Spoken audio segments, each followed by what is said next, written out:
area, Democratic Congressman Khanna.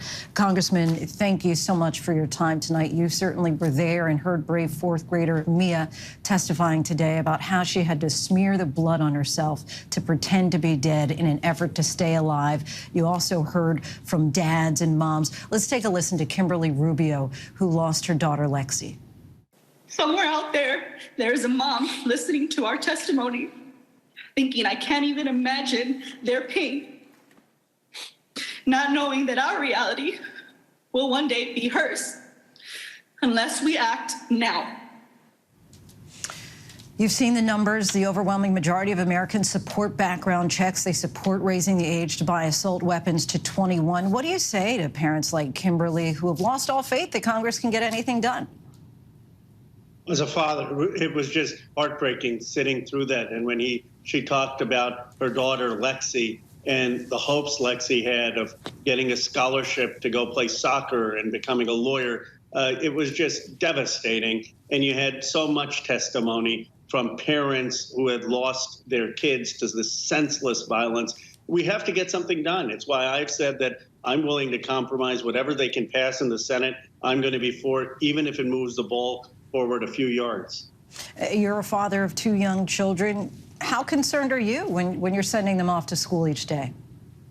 Well, like any parent, I'm concerned. I mean, it is as it is when you're a parent and you have your kids go off to school. It's tense, it's nervous, especially with young kids, and this just adds trauma. But I'm also concerned about this whole generation that's being raised fearing school shootings, where in my district they do drills sometimes of hiding under their desk or running. I mean, that's no way as a young person to be raised in America. We should not make this a political issue. This should be about the safety and well-being of America's children. Congressman, you suggested today social media companies should bear some responsibility here, as the Uvalde shooter posted pictures of his assault rifles on Instagram and messaged about the violence. What can Congress do to force these companies' hands, many of whose headquarters are located right in your district, to better regulate their content? Well, we need regulation. What I said this morning in the hearing is that the Uvalde shooter had chats with people talking about school shootings, talking about purchasing weapons. But I think social media companies should have the obligation that if people under 18 are having group chats, that there is some AI or other things monitoring that and flagging it for law enforcement and other agencies. I know you said just a moment ago that you're willing to kind of agree with any action that moves the ball forward at all.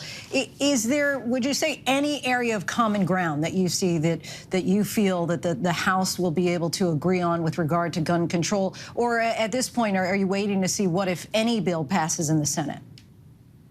I thought the common ground could be don't have military-style weapons for an 18-year-old and raise it to 21. We're now hearing that even that is too much for some Republicans. So the current conversation is, well, can you have extended background checks for those who are 18 so you at least have a waiting period of 2 to 3 weeks before they could get those weapons?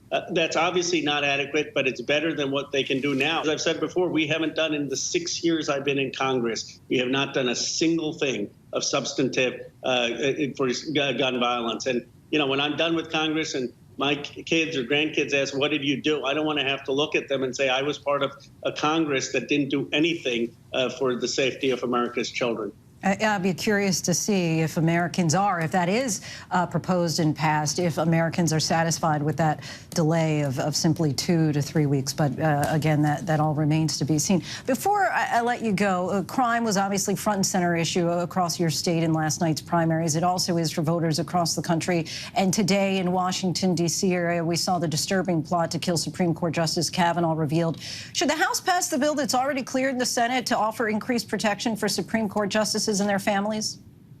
Yes. I mean, it's appalling that anyone would consider committing violence against a Supreme Court justice, Supreme Court Justice Kavanaugh. Look, I vehemently opposed his nomination, and there's a way to do that in this country. It's the democratic process. But to threaten harm is outrageous, and I am concerned about the safety of all our Supreme Court justices.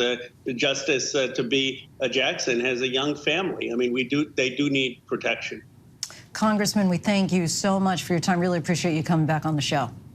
Thank you.